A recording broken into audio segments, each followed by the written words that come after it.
Hi, I'm Tim.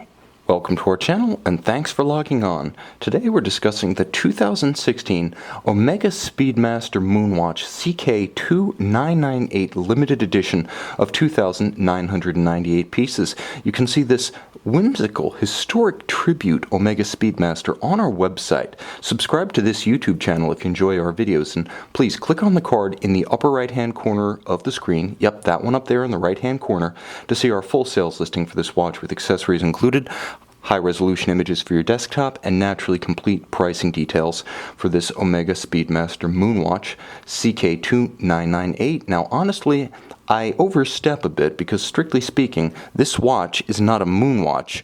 Rather, it is a space watch, a tribute to the 1962 flight of NASA mission Sigma 7 with Wally Schirra wearing his Omega Speedmaster CK2998 that was actually his personal watch, as the Speedmaster then was not yet part of the NASA equipe. Now, the watch on my wrist came out at Basel World 2016 as a tribute to that famous timepiece, also known as the first Omega in space.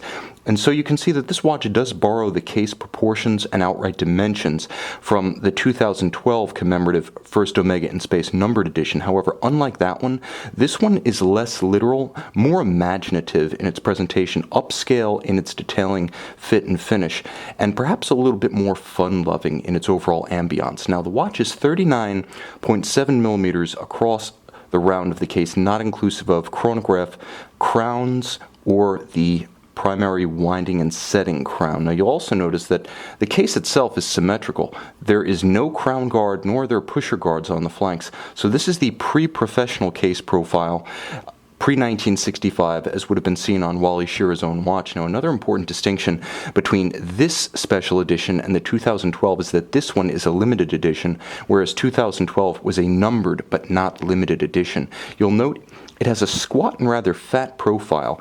The watch is actually a fairly chunky 14.5 millimeters thick, but you'll note, as with most Speedmasters, it does have the outward cantilevered tachymetric scale bezel, so it will get hung up on very tight sleeves.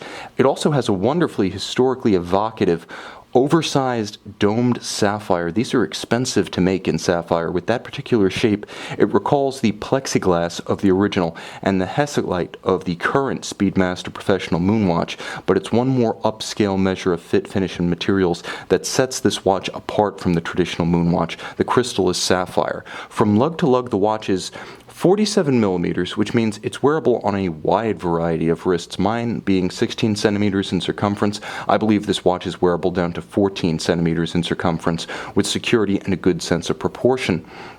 Now, it has a substantial feel to it and a high-grade strap.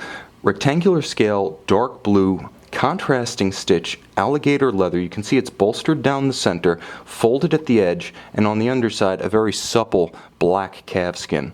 You also note it has a traditional low-profile 60s style pin buckle, and the watch has a combination of straighter and less dramatically formed lugs, along with contrasting metal finish. You'll note polished on the hoods and the bevels, satin finished on the flank.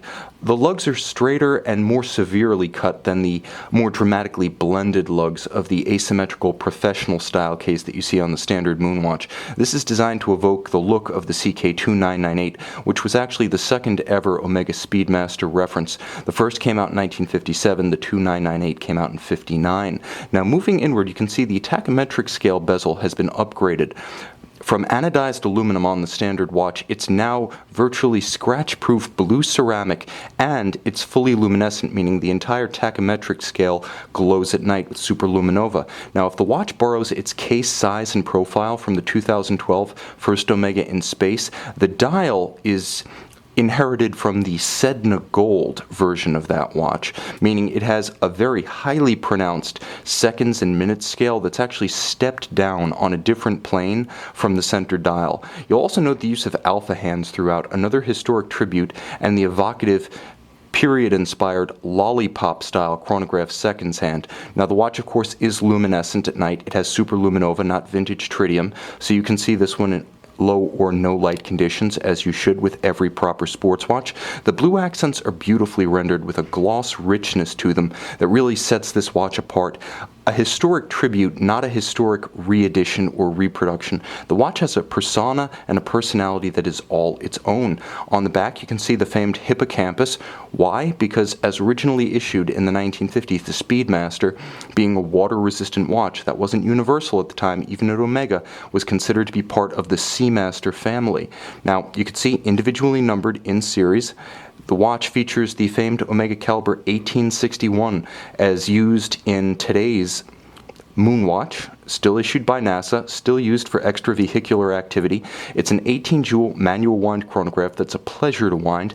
It is a cam-operated chronograph with a lateral clutch, a 48-hour power reserve, and a stately and historically correct 21,600 vibration per hour beat rate. It also enjoys a fairly robust 5 ATM water resistance, fairly robust for a flight-inspired timepiece.